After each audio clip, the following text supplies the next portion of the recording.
선생님이 읽어주는 어린이 성경 이야기.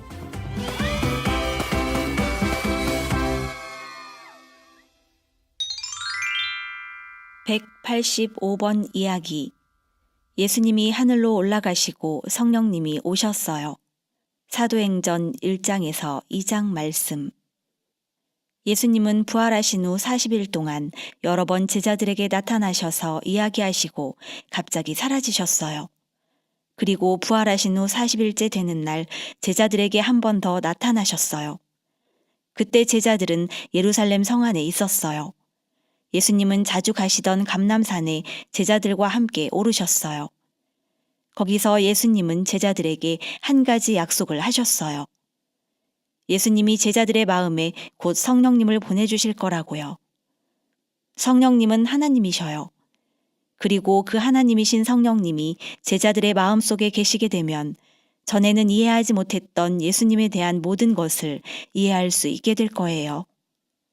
그리고 예수님은 제자들에게 온 세상에 다니면서 예수님에 대해 설교할 힘을 얻게 될 거라고 말씀해 주셨어요. 예수님이 제자들과 이야기하고 계실 때 특별한 구름 하나가 내려와 예수님을 감싸더니 예수님을 하늘로 데리고 올라갔어요. 제자들은 산꼭대기에서 예수님을 데려가는 그 구름이 더 이상 보이지 않게 될 때까지 쳐다보고만 있었지요. 제자들은 예수님이 다시는 돌아오지 않으실 걸 알고 있었어요. 예수님은 천국으로 가신 거예요. 제자들은 하늘을 쳐다보면서 여전히 거기에 서 있었어요.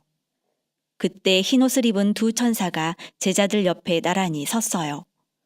천사는 제자들에게 물었어요. 왜 하늘만 쳐다보고 서 있느냐?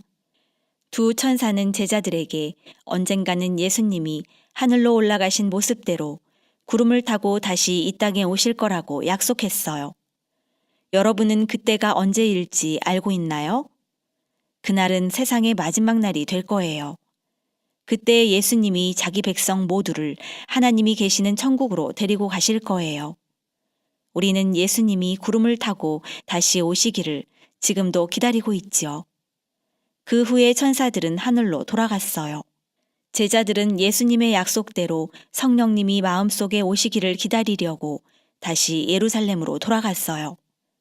제자들은 열흘 동안 기다렸어요. 열흘째 되는 날은 절기일이었어요. 밭에 곡식들을 주시고 무르익게 하신 것에 대해 하나님께 감사하는 절기였지요. 사람들은 밭에서 거둔 밀로 빵을 만들어 성전에서 하나님께 그 빵을 드렸어요. 절기가 끝나고 난 후에 예수님을 믿는 사람들이 기도하러 한 방에 함께 모였어요. 그때 갑자기 예수님이 사람들의 마음속에 성령님을 보내시겠다고 하신 약속을 이루셨어요. 예수님은 성령님을 보내시면서 세 가지 상징적인 징표를 함께 주셨어요. 첫째 징표는 그 방 안에 있던 제자들이 강하게 몰아치는 바람 소리를 들은 거예요. 바람을 생각해 보세요. 우리는 바람을 볼 수 없지만 바람이 거기 있다는 걸 알 수 있어요. 왜냐하면 바람 소리를 들을 수가 있고 덤불이나 나무가 흔들리는 걸 볼 수 있으니까요. 그런데 제자들이 있었던 그 방에 불던 바람은 이와는 좀 달랐어요. 소리만 들을 수 있었고 움직이는 걸 볼 수는 없었으니까요. 그 바람은 바로 성령님을 상징해요. 우리는 성령님을 볼 수는 없어요. 성령님은 세상에 있는 크고 강한 바람과는 다르게 나타나는 분이니까요. 맞아요. 성령님은 자기 자녀들의 마음속에 계신 고요한 바람 같으신 분이에요. 둘째 징표는 작은 불꽃처럼 보이는 혀였어요. 그 혀는 방 안에 있던 모든 사람 위에 내려왔어요. 불을 생각해 보세요. 불은 우리가 더 이상 원하지 않는 쓰레기들을 태워버려요. 또 다른 것도 있지요. 불은 엄마가 쓰시는 바늘을 소독할 때 사용하기도 해요. 그래서 불은 바늘을 청결하고 깨끗하게 하지요. 그 불 모양의 혀들은 하나님의 자녀들 마음속에 계신 성령님을 상징해요. 성령님은 죄의 쓰레기들을 불태워 버리시고 우리 마음을 청결하고 깨끗하게 만들어 주시니까요. 셋째 징표는 위대한 기적이었어요. 120명 모두가 다른 나라 말들로 말하기 시작했던 거예요. 예루살렘에는 많은 사람이 있었어요. 곡식을 무르익게 해주신 하나님께 감사하는 절기를 보내기 위해서였지요. 이 사람들은 세계 곳곳에서 온 사람들이었어요. 이 사람들이 갑자기 예수님의 제자들이 자기 나라 말들로 이야기하는 것을 듣게 된 거예요. 예수님의 제자들은 그 방에서 나가 자기 마음속에 오신 성령님의 기적에 대해 모든 사람에게 말했음이 틀림없어요. 그래서 모든 사람이 자기 나라 말로 제자들이 말하는 것을 듣게 된 거예요. 예수님을 믿지 않던 악한 유대인들은 기분이 나빴어요. 악한 유대인들은 이 일이 전혀 기적이 아니라고 말했지요. 유대인들은 120명의 예수님의 제자들이 술에 취해서 헛소리를 하고 있다고 말했어요. 아, 하나님의 거룩한 기적에 대해 그렇게 말하는 것은 얼마나 악한 일인가요?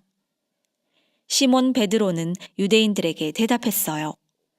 지금은 아직 이른 아침이 아니냐고요. 사람들은 이른 아침부터 취하도록 술을 마시지는 않아요. 그 후에 베드로는 몰려든 사람들에게 설교했어요.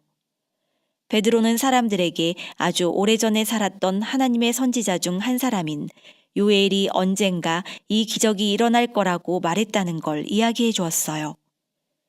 베드로는 몰려든 사람들에게 계속해서 설교했어요. 예수님이 자기 백성을 구원하시기 위해 죽으셔야만 했고, 묻히셔야만 했고, 다시 살아나셔서 하늘로 올라가셨다는 내용을요. 몰려든 사람들이 베드로가 설교하는 이 놀라운 소식들을 들었을 때 하나님은 그 사람들의 마음이 찔리게 하셨어요. 사람들은 울며 소리쳤어요. 형제들아, 우리가 어떻게 해야 할까? 베드로는 대답했어요. 회개하고 예수 그리스도의 이름으로 침례를 받으십시오. 그날 하나님은 3,000명이 자기 죄를 회개하고 예수님을 믿게 하셨어요. 그날은 교회를 위한 위대한 감동과 기쁨의 날이었어요. 예수 그리스도가 보내신 성령님이 아주 많은 사람에게 구원을 주신 날이었기 때문이지요. 우리는 이날을 오순절이라고 불러요.